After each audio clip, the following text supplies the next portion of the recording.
opened for Erykah Badu before. I did songs with Yo Gotti. I got a lot of songs with a lot of rap stars from in America. I did song with Play and Skills. I got a lot of remixes with my friend Curtis G would make remix with Paul Wall and Too Much. I got a song with Power Man from Jamaica.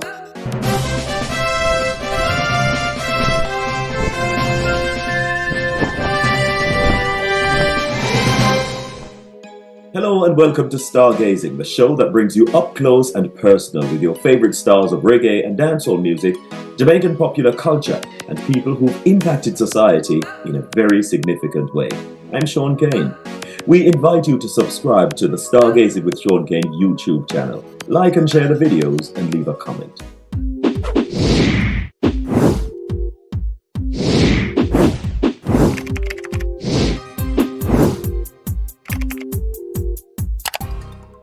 We welcome our radio listeners in the UK on Rex Radio, in the USA on Motif Radio and Viscosity Blend, and in Jamaica on Richie B Radio.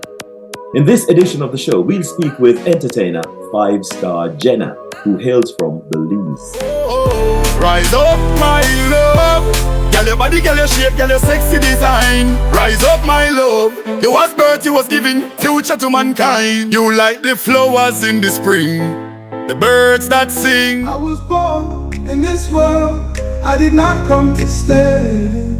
Protect me, Lord, guide me along the way. Too much wicked, and evil man is looking for a prey. Death and destruction, it's around the way, around the way. I see the pain that you're going through, things that you have to do. I see the car that you have to drive, the bus that you have to take. I see clearly that you need a break, clear that you need a break. It's my time to work, mama put down the rain.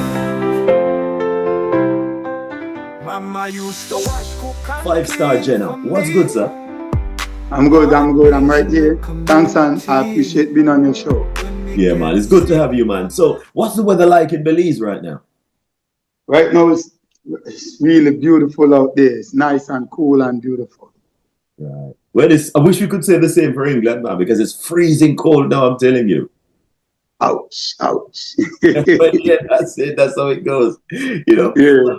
Tell me a little bit about the kind of music that was around you when you were growing up as a little boy in Belize City. Was reggae ever played in your household? Every day, every single day.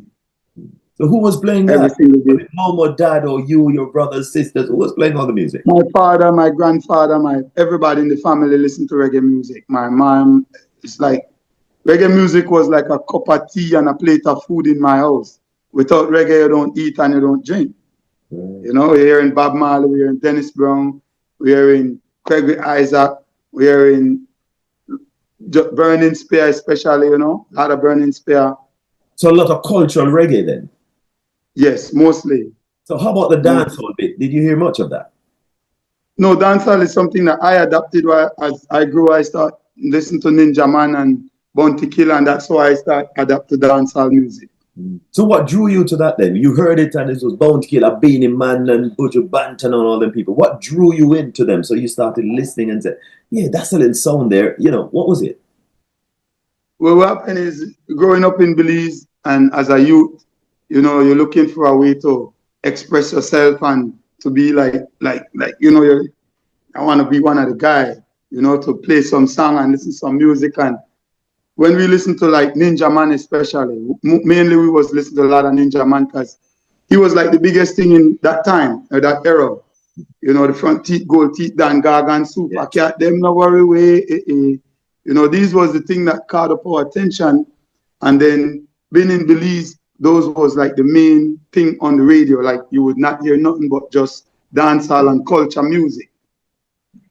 That's something. That's something. But you mentioned about growing up in Belize City. I mean, you mentioned city. That must have been, you know, like quite a few distractions around you. Tell me, what was life like as a young boy growing up in Belize? What did you get up to? What was going on around you? Well, I cannot say it's really a poverty-stricken area because it was not like that. We don't have that depth of the poverty here, but it's more like it's still rebel. It's still, you have to fight for what you want. You have to go out there in the streets and try to figure out your life. I grew up with a family of 10, so 10 brothers and sisters, 10 of us in a house. So 90% of the time, we have to try to look for what we can find in life to survive. And as a youth, I run into the music with my brother, my next younger brother. He's the one that brought the music attention to me to start sing the music, and I didn't think of it no other way. So we start by rapping songs, and growing up in the community to be like a little rapper would give you a little props on your name. But then at the same time, Belize never had no violence, no crime. None of that was not taking place in Belize at the time. It was more like football, basketball, baseball, sports, or music. It's which one you choose, that's what we're going to run with. So what sound did you hear first when coming out of yourself and you thought, you know what, this is not bad, maybe I could do something? Can you remember any of that? Well, when I was young, I used to listen to like Bob Marley when I was young. My father was the one that started playing Bob Marley in the house a lot.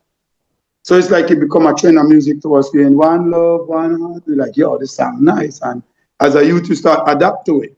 You start take it like, you sing it every day in your mind. You sing it all day, all week long, And I start tell myself when I go around my friends, then I should sing some music as well, And we start talk about it. And we got my father had a big radio in the house. Like a cassette tape that have the double-decker cassette tape. I remember the boombox, but we call it the boombox. Yes. Now we would go to the store and you buy the cassette some little small cassette. They like $1. We would go hustle in the street, sell some pint bottle or something, and we would buy the cassette and stuck it in the radio, and we go to the sound system and tell them to put some instrumental on the cassette. So we put one in one side and we put one in the other side, and we press record on one side and instrumental playing, and we just going for it, and when it's finished, we play it back, and we thought we was on top of the world, So when you listen back to it, did you believe in that sound? That this sounds like a credible sound, It sounds sweet, nice. I think this is something I could try to perfect. Did you hear that? Did you feel that way? Well, your friends is the one that give you that energy. When they listen to it and they're like, boy, that tough. We had song like, when you hear me get me passport, when you hear me get me visa, me get me passport and me get me visa, I take a little trip of flying to America. Now at this time, we had no passport, had no visa, we was going nowhere. We just making up stuff, thinking, thinking things. Dreaming. Yeah, dreaming. And my friends would be like, yo, that sound good, man. Because, it's the idea that you're influencing. It's like, that's the goal. We want to get out of here and go do something in our life. So how active is the reggae stroke dancehall scene in Belize now? You get lots of shows, lots of nightclubs. What's the scene like? Right now, Belize is run by reggae dancehall music. Literally, like everybody. We got Punta Rock music down here. We got which is the Garifuna music. We got the Brockdown music in Belize. But they got the Paranda, that the Garifuna music. But you have dancehall music, you have the reggae, you have the hip hop. Belize is like a mixed culture of music. We get music from all over the world. So Belize didn't have a personal identity of music as yet to say that we say now we have this Brockdown music that is Belizean artist style of music that you would find more Belizean doing, but it's not happening. So because of the adoption of all this other culture, you start realize if you want to get up there, I'm doing something that is not, I need to do something that people want to hear and get with the program. And so I find dancehall music is now like the #1 music in Belize. Every nightclub you go to, everywhere you would hear dancehall, you would hear hip hop music. Well, you're certainly carving out your little niche though, because I've been checking out some of your recordings, and you've got it's got reggae in what you do, you've got R&B in what you do, you've got soul. Everything is in your voice. Where did you learn to sing like that? Well, growing up in Belize and went to the United States of America, the culture diverted on me, and now it brings a vocal tone to me that is different because I live in America for a very long time. So what it does is it helps me to, like the English, if you listen to my song, I put a lot of English in it, but it also you could still hear the Caribbean culture in it.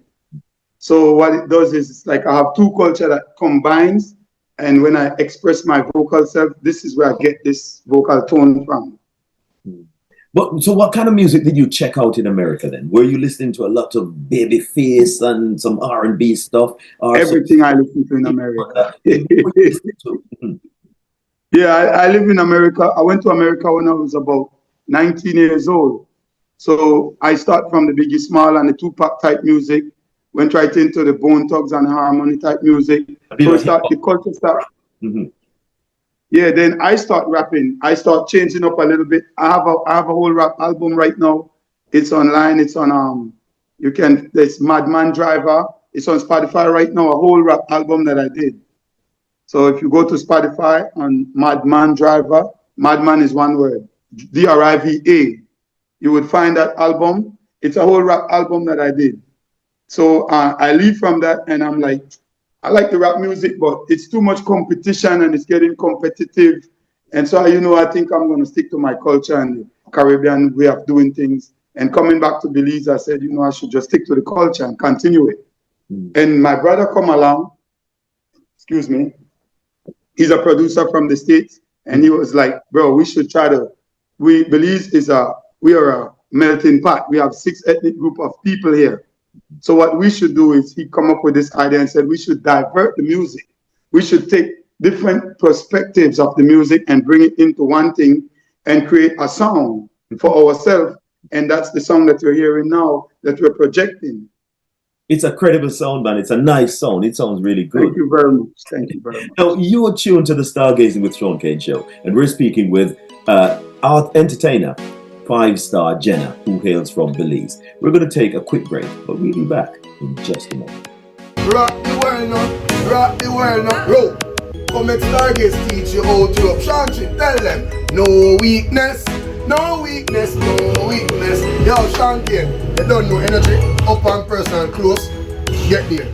That's why I can't stop touch her now. I fall in love with the touch her now. Oh no, Father Knockins boss. Watch you now. You're not in tune to Shaun Cain and the Stargazing Show. Never get no help when I'm struggling. Yo, this is Relevant Boss and I'm here to represent the Stargazing Show featuring Shaun Cain. This show brings you up close and personal with your favorite dancehall and reggae artists. What I love about this show, it gives young artists an opportunity to share their story and to talk about the obstacles that they've been through to get them to where they are today. Don't forget to subscribe to the Stargazing Show on YouTube. Big up yourself, Shaun. Out. Alright, come down now. Hey, Shaun Cain, when no say nice finger licking, yeah? Know about the fries and the dipping. Stargazing, know about the fall picking. But a where boy put in a chicken. Hey? A where boy put in a chicken. Shaun Cain, where boy put in a chicken. Hey? Anywhere we see me, I go trick him and find out where him put in a chicken. Yeah, tall boy, you know it's I call you Sabito. I represent for Shaun Cain, Stargazing. Where boy put in a chicken. Come down.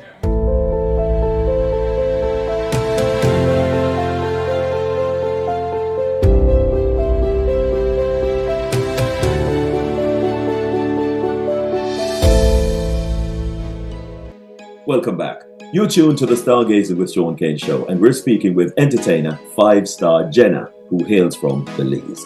Now, 5-star Jena, I tell you what a strong story, man. We've been talking and it sounds really good. But I feel that the greatest storytellers are people who are strong, who've got strong testimonies.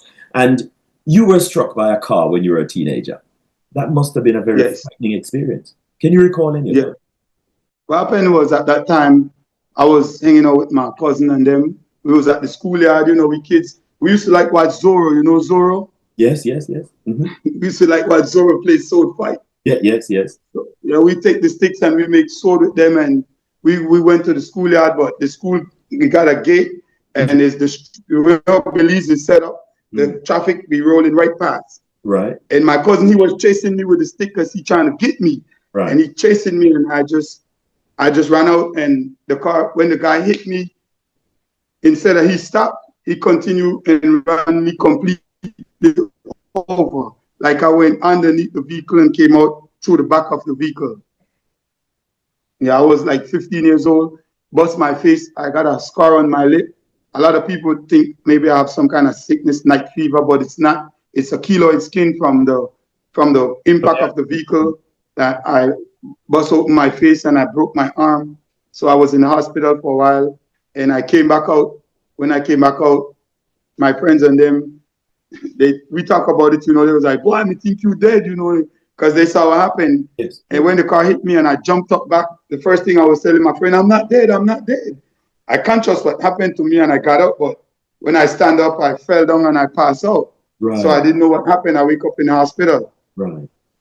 But I remember jump up and I was like, I'm not dead, I'm not dead. But I was so frightened that I think that's what made me pass out. Also, right. So now I end up with the Lord, it wasn't too bad. What was it like? Your recovery?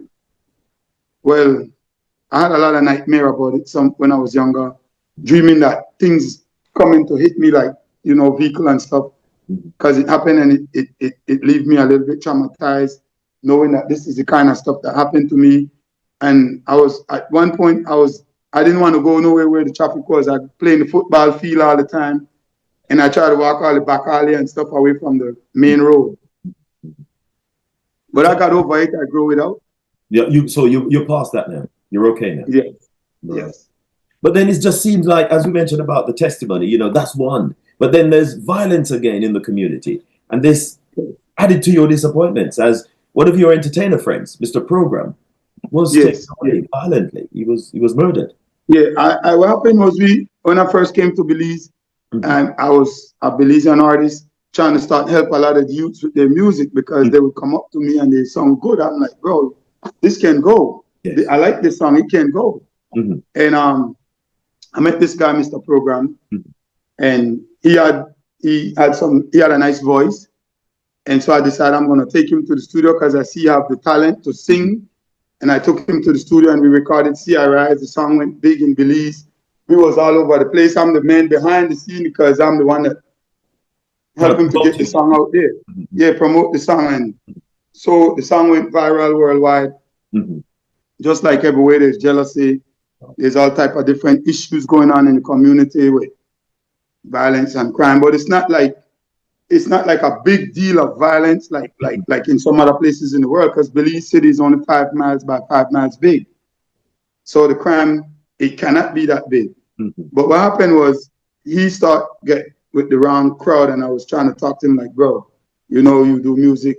And he went to a house one night, and I guess he got money, so he's spending money buying drinks and treating everybody good. And just like life, people is jealous, envy is in the crowd. And I guess after he finished, this is what I heard happen. I don't know how it happened and all that. That from the rumors that spread, that they put him on the table and they stab him up 40 times in the stomach. So they hold him down, basically. That's just what I heard. I don't know what happened. I didn't see it. I wasn't there. But yeah. Did that pull you away from the crowd a little bit? Did that make you feel like, well, I don't want to expose myself too much? At first I was a bit scared, because me and you is best friend. We the one that's doing this music. Yeah. We going all over the place. That start bring fear to me, like, what's going on? Somebody want to do me something? Yeah, you know if you're a target as well. Yeah, what did we say wrong, or what did we do wrong here in the music? Who did you upset? Because we do music for all different institutions in Belize. We would do music for different politics and governments and all this stuff. So we don't know. We do music for the streets, you know, we sing gangster music sometimes. We talk our mind. That's what we do. And so I didn't know where it was coming from. I'm like, you know what? I should just take a break from this and leave alone, lift this music, go on the ground, chill out a little bit, stay away from everybody, and just mind my own business. So what I did was I went to the island. I got a job. I was working on the island. I was doing construction. And everybody that meet me was like, man, what happened to the song? What happened to the song? I'm like, song? They don't kill my friend. They stab him up, you know. And you're done. You're done. We're done with it. Yeah, I'm done with this. I don't want nothing to do with this. So what I did was I just went to take a break. You know, I went after the funeral and all that stuff. I sympathized with the family, you know, because we're all friends. The brothers and them is good with me. We live in the same community, the same neighborhood. And after I finished that, I said, you know, I'm going to take a break from it. And I did that for 2 years. So I was away for 2 years. But I never stopped writing my music. So you were still dreaming of one day finding a way to get back. Yeah. I said if I leave Belize and go to a foreign country, maybe I would be able to feel more safe in my mind about things. Because as much as I'm here, I'm still okay, but I don't know. You know, this is Belize. Things happen. So you're not done with that yet in terms of feeling like you're normal again, it's all right again, the scenes are safe again. You don't feel that way yet? No, somewhat I still think a little 70% I feel okay, but a 30% chances is that I don't know. I don't want to be the lamb to the slaughter, but I don't know. You don't know. I understand that that would make anybody feel a bit uncomfortable. But as an entertainer, what do you think you can do to bring greater awareness to this thing called senseless violence? What do you think you can do? What can you say? What music can you record? What do you think? I did a song called Let It Rain Down on Me, Lord. So I think my best thing is I can just keep on praying and ask God to let him take the lead. What I can do is use the voice that he gave me and the inspiration to share with the community what he's telling me to share. This is my contribution, how I can help. Like I got a lot of gangster song I do sing, but I try not to, as I'm getting older, I try to mold myself into more, I'm like, if you listen to my music, all of my songs have a specific meaning. Every single one on the album, it meant something. And what I'm trying to say is to change the way of looking at things. Like a lot of kids right now is going astray from the family. So my music is to try to bring them back together. So when Let It Rain on Me, what was that about? Indulge me a little bit. Tell me a bit about some of the lines in it, some of the words, and the key focus of it. Let it rain on me. What do you want to rain on? Well, I was living in an area in Belize where there was a lot of shooting going on at nighttime. And I used to rap downstairs in the house where I live at. I used to be singing and rapping inside of the downstairs. And the violence would be like literally right outside of the very door.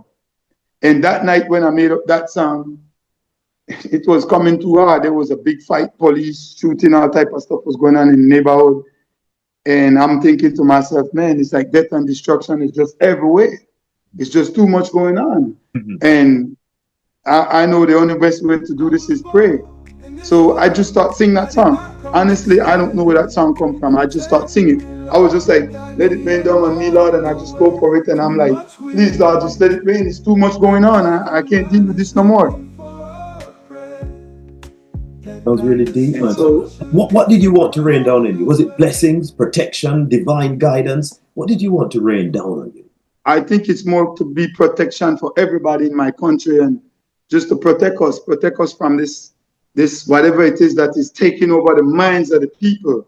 So I'm asking God to rain down some changes, rain down some new life, some new light, bring some new energy to us, that we can be blessed and we can be more comfortable with ourselves, feel safer about ourselves, we can go about our business, rain down some love, some happiness, some peace, some joy, some unity among the people.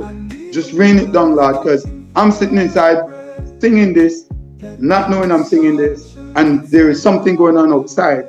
Even the old lady that lived upstairs, when the gunshot burst, she fell down on the floor. She was trying to run in the house and she fell down on the floor. You know, so something got to make a change. I pick her up and that's what make, when I finish that song, I'm like, you know, I said there's violence and crime is everywhere, you know, and it needs to be stopped. We need to bring an end to it. We need to try to figure a way how we can, if we see the elder, that's our mother, that's the person that helped. So for me to see she have to face that raw reality there, those are some of the things make me think about like me going outside or my daughter going outside. Like where I live at, if I hear a gunshot, the first thing I'll do is holler for my daughter in the house. I'll be like, Jasmine, you okay? Where are you? I don't know what's going on, but I know they're shooting outside and we inside and we need to know. We need to see that she's okay. And so, yeah, let it rain down on me, Lord. How do you think gangster lyrics might have contributed to that kind of culture? Do you think affected in any way? Well, I believe the Bible saying in the beginning was the Word, and the Word was with God, and the Word is God. So if you're speaking the godly word, then you're speaking the righteous thing. And if you're speaking the same word, which is, say what is for Caesar is for Caesar, then that's going to be the expectation of it. But do you feel guilty that you might have contributed to this, considering that you had your bad boy lyrics as well, and your little gun lyrics and violence lyrics and shoot this and do that and all that? Yes, I do. Well, what happened was growing up in the community, I don't say those things because I want to. Sometimes I might got a problem and I need to express myself, you know?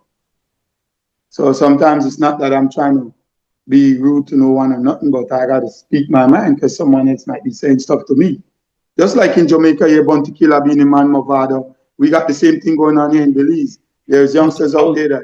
Sorry to talk over you, but I was just thinking that, and not about to say that in Jamaica it's a big problem. All this crime and the gangster lyrics, and they're just pushing the lyrics still, and people are just dying like it's nobody's business. The graveyards are filling up so fast with young people as well. Not even old people. You can say, well, these people have lived and their limbs are weak now, their organs are weak. 13 years old, 12, 13. But nobody seems to be pulling back. Nobody seems to be taking the higher ground to say, well, this is not working out. We've got to find a different way to do music, put different lyrics in the music that will inspire people, that will restore love in the hearts of the people again. Nobody's And that's what I do. I took this album, all those songs on this album is songs from way back. Some of those songs I did like 15, 20 years ago.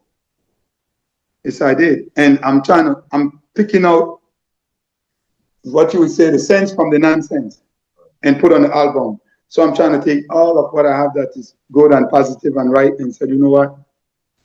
I need to express a better me. So life has really matured you. Life has shown you a different side, and you've decided to embrace that side and say, let me go for the goodness. Yeah, well, I grow and I become adult. I've been through many hostile situations before in my life. You know, I've been to situations where I thought I'd never see freedom again. You know, things like this happened to me already. So I learned to live and I learned to love and I learned to understand that I have kids, I have my children, and, you know, living in America, I see the situation and I can't keep on influencing something that is not working for me. Well, I'm glad you kind of learned from your past and the things that happened in the past. You kind of look back at them and think, well, this is the kind of life I really don't want. I don't want to carry on with this. I want to find the goodness that I've seen in life and the good things I've done. I want to package it up and present that to the public and say, hey, just eat, just drink, listen, just change your lives. See the goodness of life. See the good side of life. It's really good. Right. It's just unfortunate that there are some people who've grown, they're people of age now, and they still are not kind of focusing on that side of life. Yeah. You see the song I got called Railroad the Thing? This album, it named Railroad the Thing. The song, them want railroad the thing, pirate the thing, them no want see the king in the top ranking, them want railroad the thing, pirate the thing, them no want see the king in the top ranking. If you listen to the words of the song, I'm saying they want to railroad this thing. Now, a lot of people probably want to know what's the thing. Yes. You know. So what's the thing then? Now that you've raised the point, what's the thing? They want to railroad the thing. What is the thing? The thing is life. Life. It's life. The thing is life. They want to railroad your life. They don't want to see you get across that bridge. They don't want to. They want to destroy the thing, corrupt the thing. They don't want to see the kings. Them get the blessing. I'm a king. God made us all kings, and they don't want to see you and be successful because they feel like, oh, you from over there in that community, and we from over here in this community, or you with this people, and I'm with that people. So that's that way that song come in. It's that, yo, you trying to stop me. I said, them want to see you down, want to see you lay down, want to see you fall down, want to see you touch the ground. They don't want to see you rise. They want to see you suffer. They want to see you fall down on your luck. Well, what happened was when I wrote that song, that's where I was. I was at that point in my life.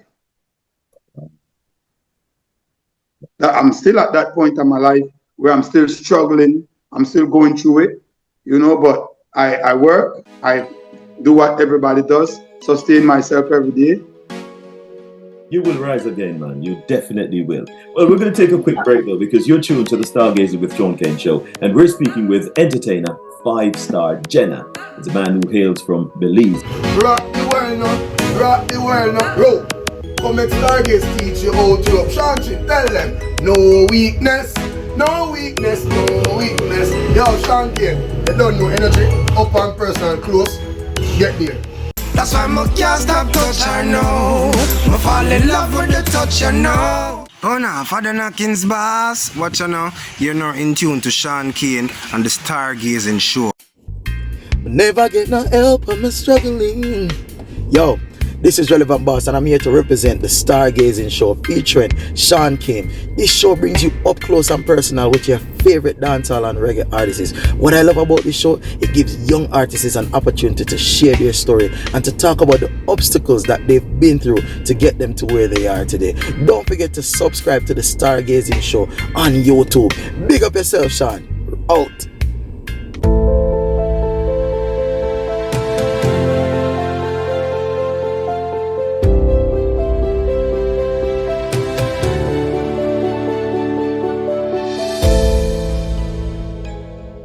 Welcome back. You're tuned to the Stargazing with Shaun Cain Show, and we're speaking with entertainer 5-star Jena. He's an artist who hails from Belize. Now, just before the break, we were talking about some of your music and everything, but I realized that you are a man of many talents. You're not a one-trick pony at all, because you're also a filmmaker. You made a film, Can't Take It No More. And it went on to win the Belize International Film Festival in 2011. What was that film about? The movie Can't Take It No More. It was a film about the life of a man that lived in Belize that's trying to find a future and end up in the same struggle with the street world and trying to look for a life, only to find out that on the end, it was his own brother that ended up shooting him in the house he came to buy some weed in the house and he ended up shooting his own brother. So what are viewers supposed to take away from that film? Is it just be careful of everybody around you, or what is it? Or was it just a story you were telling? What happened is the storyline on the film is saying that we're hurting ourselves, we're hurting our own brothers, we're killing each other because the guy came in the house, where the weed, they find the weed, they took it off and ran away with it. And now I want revenge because you took my stuff and you shot me, only to find out when I meet you, you are my brother. So dealing with crime and violence, we're hurting our own family members.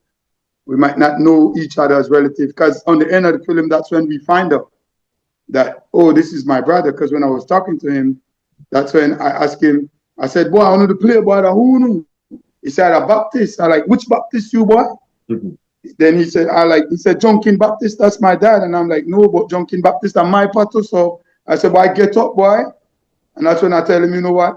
We need to do the music, instead of the violence. I said, I'm going to take you to a studio, because he started rapping for me. On the end of the film, he was rapping and he was saying that about life and stuff and what he's going through. So I said, you know what? I'm going to take you to do some music at the studio instead of doing this crime in the streets. So the film is saying, basically, we're hurting ourselves. Let's go to music instead of dealing with crime and violence. A very profound message, man. So is there any more where that one came from? Or that was just a one-off? Yeah, I got a movie called Time is Money. That's out there too. Right. And I was in Poseidon Rex. I got a new film that is unreleased. Name is Madman Joe.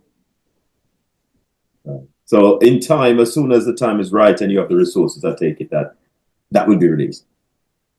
Well, I'm not sure yet what's gonna happen, so I'm just gonna. You're just playing it by ear, seeing how things. Yes. I remember you talked about moving to the United States, and you hinted at the fact that things didn't quite go as you expected. Now, I'm not going to get into that because you've already said enough to show that you're a changed man and you are living a different life and walking a different road, and you're preaching positivity, righteousness in your music and the way you live your life. That's good enough. Everybody deserves a second chance. So that's not anything I'm interested in. But I just want to find out, because you performed in some big places, popular places like California, Chicago, New York, New Jersey. And you even opened for Junior Gong Marley in Florida once. Yes. What has that done for your experience? How has that impacted you as an artist? Have you grown more in confidence? You found a different sound? What did you take from that kind of experience? That period? Those road is what give me the grip. Those are what give me the grip to say, don't let go, don't let go, keep going, don't let go. That's where I got the grip from. I did shows in Dallas, Texas, in California, a lot of nightclubs. When I was young, I love music, so it's a way of expressing ourselves. And I end up met some people, and they said they had a Bob Marley festival in Dallas. They put me on that show. They had a festival in Opelika, Florida, in one of the Carnival Festival. Mm-hmm. And as soon as I got off the stage, I saw Junior Gong came up and sing right behind me, and I was surprised. I was like, whoa, I didn't even know this was going to happen. So it was not a plan for me that they said, you're going to sing and then Junior Gong going to come up. Mm-hmm. I didn't know. I just went to do the show, and when I got there, I sang, and when I finished, I saw them. I saw the Marley, Junior Gong, and whoever they was with was there, but I didn't know they come to sing that and that same. I figured they do, but not when I was gonna get off stage. He was gonna go on. Mm-hmm. I opened for Erykah Badu before. I did songs with Yo Gotti. I got a lot of songs with a lot of rap stars from in America. I did song with Play and Skills. I got a lot of remixes with my friend Curtis G would make remix with Paul Wall and what's his name, Webby. These are rappers in the United States. I got a song with Too Much. I got a song with Power Man from Jamaica. You've been there, man. You rubbed shoulders, man. You met a few people. Yes. Yes. That's good. But you mentioned, though, that you got the grit from those shows. What exactly did you learn? Did you learn just how to conduct yourself on stage, how to make eye contact with the artist, how to kind of connect with the crowd? I mean, what did you learn along when you're traveling that path? Nightclubs, this, that. Well, my main thing that I learned is sometimes when you're doing music, sometimes you want to give the people what they deserve. Because in each different venue that I go, I find I would have a different crowd, and sometimes I'll go perform and I would be like, I guess this is not my crowd to say these kind of words or this song. And then some places I go and when I perform, I realize, yes, they love it. It's right. Because maybe it's how you feel. Like these rap album I used to rap, get money, get the duffy bag, get the bag pack, get the crocker sack, get money, y'all. Get money, y'all. Get money, money, money. Money's on the way. I don't want to stay. Sign me a check. My flight is on the way. You know, I did that in New York City, and it was in Brooklyn in the Boys and Girls Festival. I did that song. I did Turn Up the Fire. It was a reggae song, a dancehall reggae song type. And I find I got a lot of good reaction. And if I would have went on that stage and sing some of my gangster stuff, they probably wouldn't want me up there.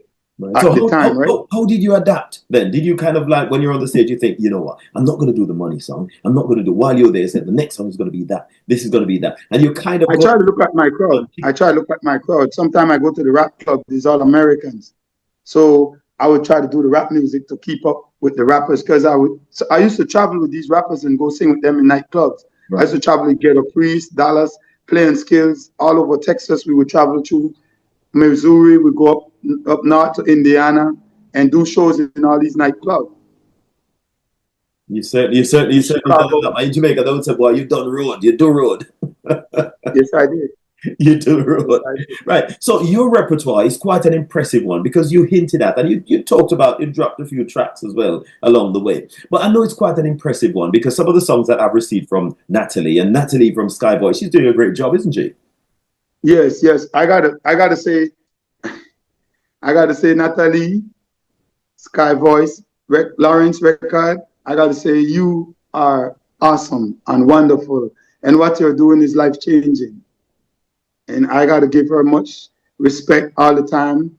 I hope we meet in the grace of God and we can collaborate and do some more music.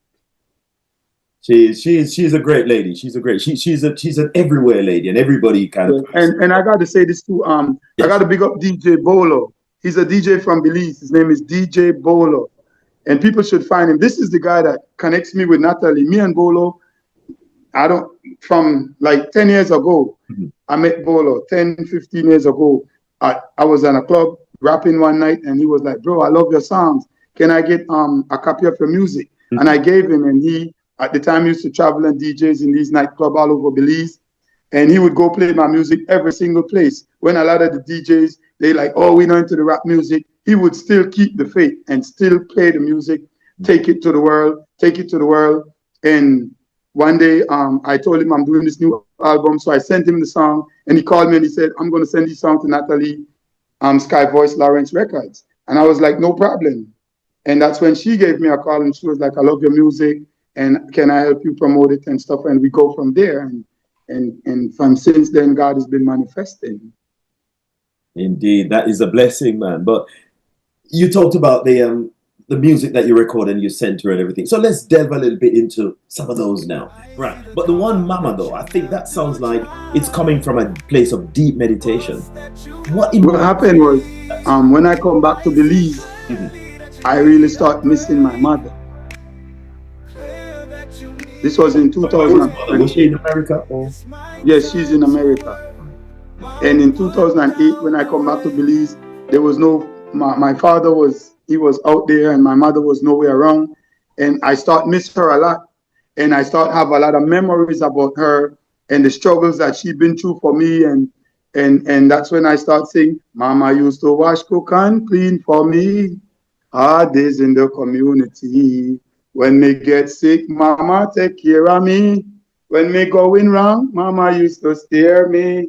But sometimes in life, these are things that I see her did. I see her was sitting there crying. I see my father was out there running around because I got brothers and sisters that is step brothers and sisters. So this song is not a song that, this is my real life reality situation. Have you played it for Mom? Yeah, she sent me to school, give me my education. She fight for us to finish. I didn't go to high school at the time. I just finished high school 3 years of 2016, 17, and 18. I just finished high school. I had to go back to high school as a grown man, 40-something years old. Well, at least you got it done. So that's it. Sometimes we're not focused when we're at the age when we should do it. But so when we calm down and we find ourselves and find the focus, we go back to the things that we didn't finish. But what did Mom say about this song when you played it for her, or when you shared it with her? What did she think? Well, when I sent it for her the other day, she didn't even, she know how to use the phone and everything. But I sent the song and she didn't play it. She didn't know it was for her. So it's in the phone, and I called her and I was like, "Do you like the song?" And she was like, "Which song?" And my uncle come to the house and he was playing the song, and she didn't call me back for like 3-4 days. And I'm like, I guess she must not listen to the song. I didn't like it. And one morning, like 5:30 in the morning, early, my phone rang, and I was like, "Who's this?" And she was like, "I love that song, boy. That song sound good." Very nice. And I was like, I guess now she get the message. Yes, you get the message. So how did that make you feel when Mom really said she appreciated that song? When you know it's coming from the bottom of your heart, is what you really feel. It's an accomplishment for me. It was an accomplishment to know that I can touch her and show her that I dedicatedly appreciate everything she done for me from a child. And and I wish that every youngster out there and kids that's out there that listen to this song, not just listen to it, but take the words, because these words, this is something that is happening in people's life right now. This song is it's like in the Bible where it said that there was, Jesus did things and it's happening right now, this present moment. It's the same way.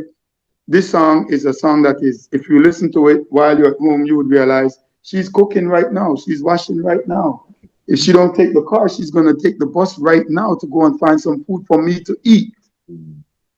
She's sending me to school right now. So I believe that this song is a living song. It's not just words. It's a living words.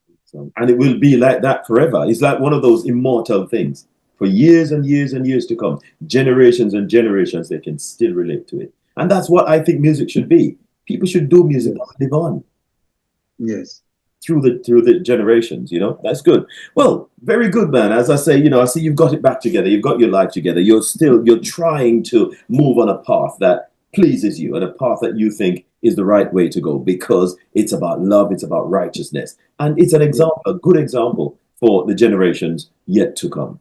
You will rise again, man. You definitely will. Well, we're going to take a quick break, though, because you're tuned to the Stargazing with Shaun Cain Show, and we're speaking with entertainer 5-star Jena. It's a man who hails from Belize. That's why I can't stop touch her now. I fall in love with the touch her now. Oh no, Father Knockins boss. Watch you now. You're now in tune to Shaun Cain and the Stargazing Show. 2x10 man, move real fast, yeah? This is the boy Master Record, the girls them checker. You're watching the Stargazing Show with Shaun Cain. Up and personal. 2x10 man, move real fast.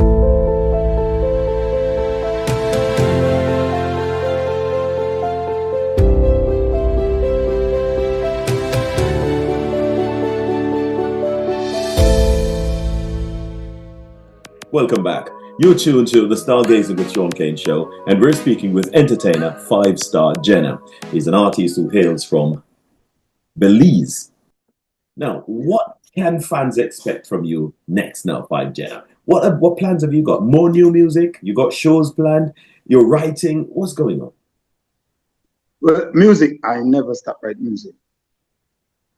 And the thing about music is, I can't know how to put it. I don't write a song like people would say, I'm gonna go write a song. I don't do that. I have to be in a situation to write a song. I write about my living situation. If you listen to this whole album, it all have every single song have a specific reason. I have a song, Heal the Pain. This is about my dad that died. You know, because I'm still hurting from losing my father a lot. Like a lot of times I would just think about, my father was a good person to us. I credit him for that. I never seen my father hit the streets. I never seen him gang banging, running around, messing with. Always work, always work, always work, always work. And if not work, then it's Bible, reading the Bible, scripture, scripture, scripture. But me being a child wanted to be disobedient, that's why I hit the road and I do what I do. Well, you know, you've got the life experiences, man. You've been there, you've done that. You've turned onto roads that were not very pleasant roads, and then you managed to get off those roads. Because many people got onto those roads and don't get off them. So now what I'm planning to do is I want to continue this journey of this music, and I want to try to grow in my desires to grow into music and to be able to teach the world, teach youth, talk to them about, look around, bro. Think about your life. Think about what you're doing and what you're saying, especially what you are saying, because what you're saying, it gives a big impact on the world. So think about the words that you're saying and what good mean is it to you and to someone else, not just you, your own little sister, your own little brother. Think about what you're saying. Well, I'm glad you say that, because the artists in Jamaica, the current dancehall artists, they say the music they do and the lyrics, they've got no impact on anybody. It's just words and it's just poetry. So nobody's being impacted by this. Nobody's being well, I believe that if as artists, like if you see the clash with Movado and Cartel, if you see the clash, they're not trying to hurt each other. What they're doing is, I respect what they do, brother, man. It's I don't know, it's like a 50-50 thing. It's entertainment. If we can understand and the world would understand that freedom of speech is the first law, so we can speak, but don't take it nowhere from where it's set it on the table and let's hear it. It's okay. It's done. Leave it right there. Don't go do it. I didn't say go do it. We're just doing this for entertainment. Yeah, but the thing is that the people, that the audience doesn't really see it like that. They see it as a real life, and they go out in the street and they practice it. And nobody's let me put a bit of parental guidance on this one. So this is PG this or PG that. This is how you deal with it. It's entertainment, it's just this or that. No, they're just chucking it. It's causing all kinds of problems and creating mayhem. But the artists are not taking any responsibility for it, because they say it's just poetry. So just let it be. Well, what I think is they take the problem that they're going through and the situation that they got and they're expressing that to the world. And the world now decides that, well, you know what, let's keep this going. And let's go and kill who we can kill, and let's create enemies here and there, and let's just keep this vicious cycle going. And that's what we see. Everybody's killing everybody now, and it's just fine. Get my big gun, and you know, it's the best thing to have. Yeah, well, I don't have a gun, so. I get what you're saying. As I can see, you're a man of experience now because you've had circumstances, found yourself in situations, and you've learned from those situations, so you can Yeah. teach now. So we just hope that you continue to get the strength to carry on teaching. Now, how can people reach you? Because your message is strong. Your stories are strong, and as an artist, your lyrics are strong, and your talent is strong as well. Your energy is strong. So if people want to see you to book, want to get in touch to book you for shows, any other commercial opportunities, how can they reach you? Well, they can reach me on the Facebook on Aaron Lauriano. They can find me on Instagram on Aaron Lauriano as well. I got a phone number. It's 501. That's the Belize, and it's 627-8519. That's my direct phone number that someone can call right now, and they will reach me right now if they want to book me for a show and whatever have you that they have, etc., etc. I'm open right now to anything because in Belize, I'm lining up some stuff. I got plans. I got a TV show to go do on Open Your Eyes Thursday morning. So I'm getting a lot of feedback here in Belize, a lot of good feedback. It started growing in the community now. I see the people they're getting into it. So I know soon they will be booking me for shows all over the country as well. Well, you're a man, you're available, sir. And I like the sound of that because that's what people want to know. If they are interested and they see where you'll fit into their lineup for a show, they can get in touch. Yeah, I got it right here. You call me and I'm coming. Ready to move. Ready to move. Yeah, well, I'm a person like that. I try to keep my passport. I try to keep all of my documents legally, my driver's license. I try to keep everything up to date. Just living in America teaches me that you need credential and paperwork. Never know what's going to happen in a country. You need to be ready. A hurricane can come right on category 5 and we got to run away. So at least I can say, hey, I'm a Belizean. This is my passport. You've got to be ready, man. Well, I tell you what, 5-star Jenna, it was really great talking to you, man. And we hope that you get some more stars as well, not just 5, but 6 and 7 and 8 and 9 and 10. And the way you're going, I think you're all moving in the right direction. You're well positioned to get some more stars. So maybe very soon you'll call and say, boy, Shaun, listen, the thing changed now. It's not 5-star now. We've got 7 stars now. All right, let's do it. But I always like to ask questions from this book. It's called Reggae Larger Than Life. It's a book I've written, and it's currently available on Amazon. It's also available in Jamaica at a number of shops. At the University of the West Indies Bookshop in Mona in Kingston. It's also available at Ashby's Pharmacy, 160 Old Hope Road in Kingston. Now, I've selected 2 questions for you, sir. So I hope that your reggae knowledge is strong, because you've said quite a few things to me, and I thought, well, this man knows exactly what's going on around the place. So let me see if that is true, if my suspicion is true. So are you ready, sir? Yes, that's true. All right, the first question says, despite seeing the no disturb sign, which legendary singer demanded full attention but was so tempted to touch that he eventually got himself into double trouble? The options are Shaggy, Beenie Man, Beres Hammond, and Terror Fabulous. I think that's what you call it. Beres Hammond, see the one that did those. I see you know what's going on. Yes, that's another man wants to another man wants to take over. As he step aside now, he was so tempted to touch side, the man just couldn't behave himself. He couldn't behave himself. So he was tempted to touch, eventually touched, got himself into double trouble, sir. But he's a good guy, a good guy. All right, the second and last question says, who was the crown prince of reggae music? The options are Dennis Brown, Free Eye, Jacob Miller, and Peter Tosh. Yes, that's Dennis Emmanuel Brown. Dennis Emmanuel Brown. All right, so the man lives in Belize, but you know exactly what's going on, man. As long as it's reggae, you're there, you understand it, Yeah, well, for me personally, I'm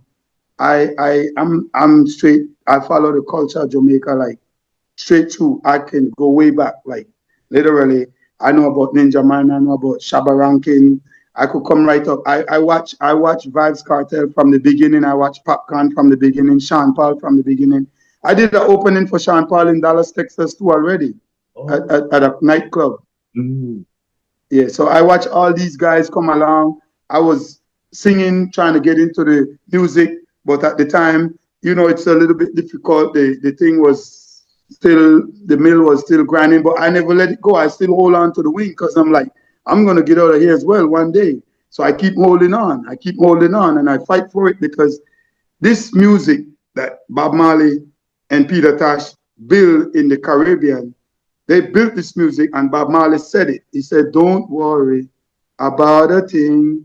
Every little thing is gonna be all right."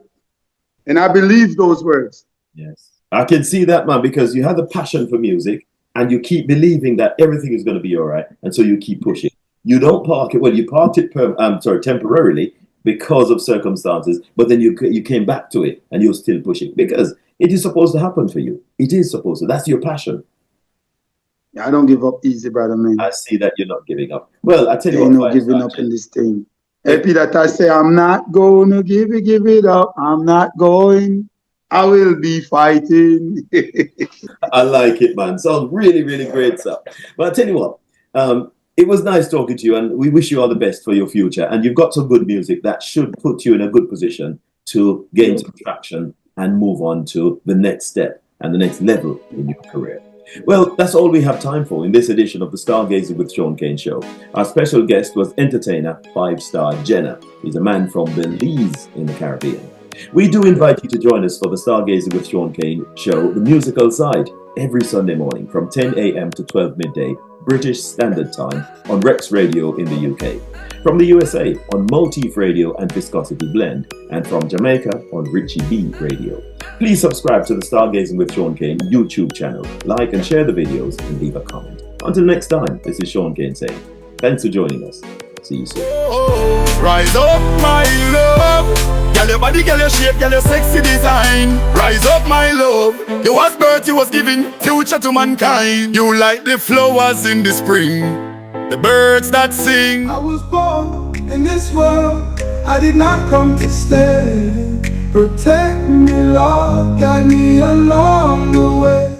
Too much wicked, and evil man is looking for a prey. Death and destruction, it's around the way, around the way. I see the pain that you're going through, things that you have to do. I see the car that you have to drive, the bus that you have to take. I see clearly that you need a break, clear that you need a break. It's my time to work, mama, put down the road.